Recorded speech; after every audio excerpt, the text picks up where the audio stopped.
नमस्कार दोस्तों, स्वागत है आपके अपने YouTube चैनल विकेसर मस्ती में। आज हम लोग बात करेंगे इस वीडियो के माध्यम से बिहार जमीन सर्वे को लेकर महाअभियान जो चलाया गया था। इसमें बहुत सारे लोगों को लगभग 45 लाख फर्म को क्या किया गया था, बांटा गया था। तो जिसमें से 45 लाख फर्म कुछ जगहों से मिला है। कहीं पर 18 लाख, कहीं पर 20 लाख, कहीं पर 10 लाख, कहीं पर 15 लाख, ऐसे फर्म को क्या किया गया, वितरित किया गया। किनका जमाबंदी? जिन व्यक्तियों का जमाबंदी पुराने हैं, किसी के बाप दादा के नाम पर रिकॉर्ड है, उसमें से जिनका त्रुटि पाया गया उन फर्म को क्या किया गया कि भेजा गया। तो उन फर्मों में से बहुत सारे लोगों को गांव में, मौजा में, पंचायत में अभी तक फर्म क्या किया गया है, अभी उनके घर पर है, कोई जमा नहीं कर पाया। तो ऐसे में अगर जमा नहीं कर पाया है तो उनके लिए मैं बता दूं कि आप जितना जल्द हो सके आप अपने जमाबंदी को ढूंढकर, अपने कागजात को ढूंढकर आप पता कीजिए कि आपका जो जमीन बचा हुआ है आपका खतियानी है या दस्तावेजधारी है, यानी कि केवालाधारी। अगर आपका जमीन खतियानी है, पैतृक संपत्ति है, बाप दादा का संपत्ति है, तो आप उसका कागजात को इकट्ठा करें।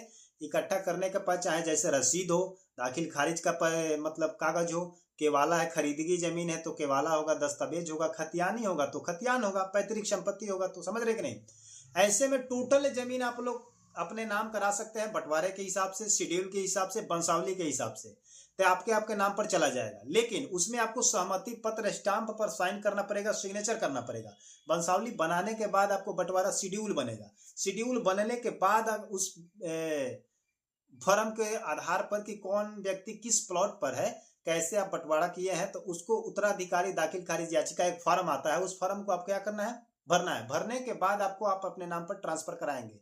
लेकिन मैं बता दूं कि अभी इस समय इलेक्शन चल रहा है, जो आप अभी सुन रहे हैं कि 6 तारीख को और 11 तारीख को ये क्या किया जाएगा, कार्यक्रम को संपन्न किया जाएगा और 14 तारीख का आपका रिजल्ट आ जाएगा।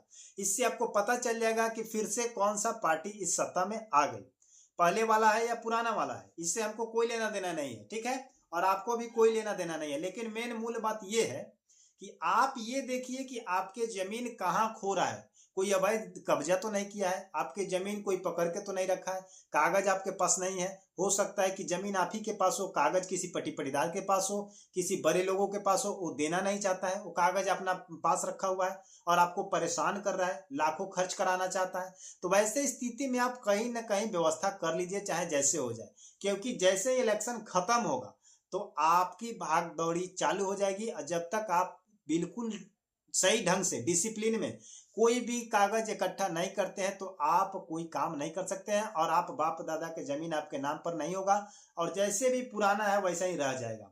तो कहीं पर कोई दखल कर लेगा, कोई कब्जा कर लेगा, कोई अपने नाम करेगा, यही सब होगा तो कहीं ना कहीं विवाद बढ़ेगा।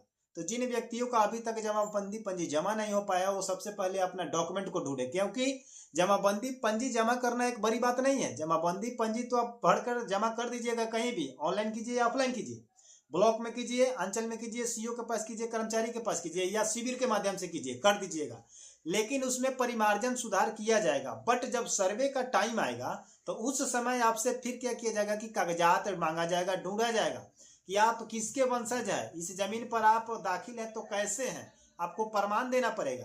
समझ रहे कि नहीं।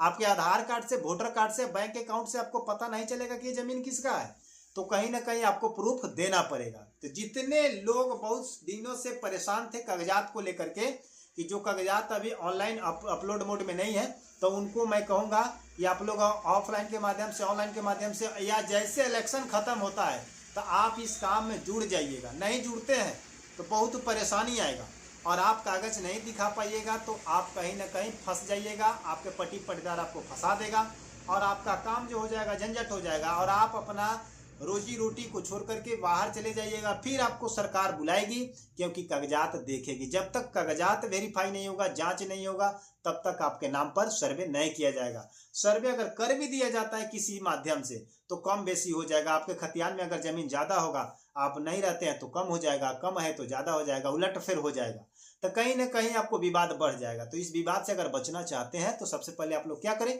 डॉक्यूमेंट को उपलब्ध करा लें, क्योंकि अब ज्यादा समय नहीं है। 6 तारीख 11 तारीख जैसे खत्म होगा, 14 को रिजल्ट आएगा, उसके बाद फिर आपका काम स्टार्ट हो जाएगा। तो 14 दिन के बाद से आप लोग को परेशानी बढ़ने वाला है, क्योंकि अभी काम अधूरा है, पेंडिंग है, धीरे धीरे चल रहा है, डाउन फ्लो में चल रहा है। अब इसको उठाने के लिए इलेक्शन बाद क्या किया जाएगा, इसको उठाया जाएगा, ठीक है।